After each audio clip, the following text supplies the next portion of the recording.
شروع اللہ کے نام سے جو بڑا مہربان نہایت رحم والا ہے۔ اور نورانی چہرے والا اور کوئی نہیں ہو سکتا، وہ داتا علی اجمیری نہیں ہو سکتا۔ کہتے وہ شک دور نہیں ہوتا تھا، یہ داتا کی بارگاہ میں آیا وہ شک دور ہو گیا، کہ جیسے تو کب یوں کر سکتا ہے وہ تخت بھی یوں کر سکتا ہے۔ کیا دنیا کی باتیں یار، کیا دنیا کی باتیں۔ آخری بات ہے نا، میرے امام رہ گئے بھائی، کبھی کبھی تو میرے امام کے فیضان کی بات ہے نا۔ میرا خواجہ صدا نوازے، کبھی تو کوئی نوازے، میرا خواجہ صدا نوازے، کبھی تو کوئی نوازے، میرا خواجہ صدا نوازے، کبھی تو کوئی نوازے، میرا خواجہ صدا نوازے، ہند کا راجہ میرا خواجہ، ہند کا راجہ میرا خواجہ۔ سبحان اللہ سبحان اللہ سبحان اللہ۔ امام ربانی مجدد الفسانی شیخ احمد سرندی فاروقی رضی اللہ تعالیٰ سے کسی خادم نے پوچھا کہ حضور، کیا حضور کو علم غیب تھا یا نہیں تھا؟ کیا پوچھا؟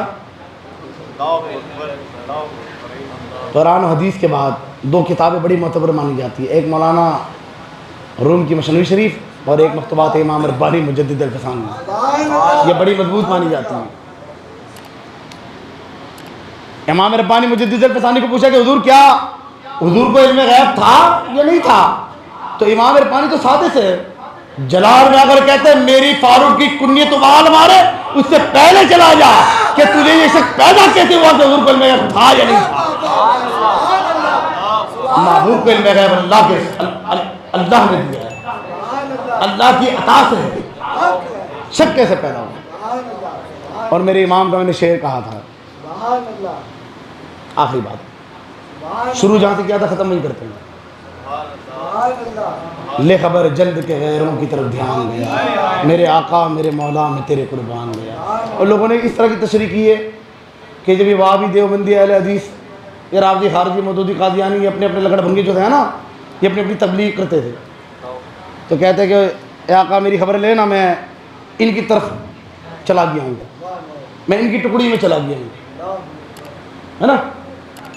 لے خبر جلد کے غیروں کی طرف دھیان گیا، میرا دھیان ان لوگوں کی طرف چلا گیا ہے، میں ان کے بہکاوے میں آ گیا ہوں، ان کی باتوں میں آ گیا ہوں۔ آقا خبر لے، میرے آقا میرے مولا میں تیرے قربان گیا۔ میں نے کہا نانا میرے امام نے یہ نہیں کہا، اگر میرے امام نے یہ کہا ہوتا کہ لے خبر جلد کے میں غیروں کی طرف دھیان گیا، لے خبر جلد کے غیروں کی طرف دھیان گیا، جب غیروں والا ہو ہی گیا تو میرے آقا میرے مولا کہتے ہی نہیں، مولا کہتے ہیں مددگار کو، اور غیر کا سرکار کو مدد کے لیے پکارتے ہیں۔ یہ تو ایمان والوں کا شیوا ہے۔ میرے آقا میرے مولا میری پشت پناہی کرے۔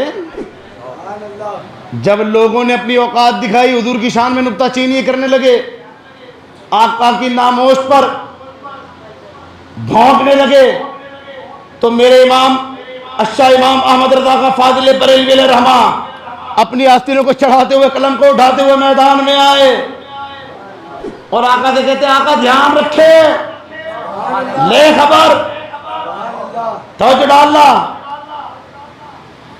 لے خبر جلد کے غیروں کی طرف دھیان گیا۔ آقا اب میں ان کی خبر لیتا ہوں، اب احمد رضا ان پر دھیان دیتا، آؤ تم میرے آقا کی شان میں بھونکو گے، تم میرے آقا کی شان میں نکتہ چینی کرو گے، آقا میں ان پر دھیان دیتا ہوں۔ لے خبر جلد کے غیروں کی طرف دھیان گیا، میرے آقا میرے مولا میرے مددگار میں تیرے قربان گیا۔ میں انہیں جواب دیتے دیتے اگر قربان چلا جاؤں تو کیا ہے، میں ان کی طرف نہیں ہو گیا، میں اب دھیان دیتا ہوں کہ کون سا کتا بھونکتا ہے۔ لے خبر جلد کے غیروں کی طرف دھیان گیا، میرے آقا میرے مولا میں تیرے قربان گیا۔ عزیزان گرامی، اگر میرے بولنے کرنے میں کوئی گستاخی ہوئی ہو، کوئی بھول چکی ہو تو میں بھرے مجمع کے بیچ میں معافی کا طلبگار ہوں، اور کسی کو میرے آقاؤں کی شان سن کے جلن ہوئی ہو، حسد ہوئی ہو تو جلتارے سرتارے مر جائے جہنم میں، جہاں ہمیں اس سے کیا دم میں، جب تک دم ہے ہم آقاؤں کی شان بیان کرتے رہیں گے۔ وآخر دعوانا الحمدللہ رب العالمین۔ صلاۃ و سلام کے لیے کھڑے ہیں۔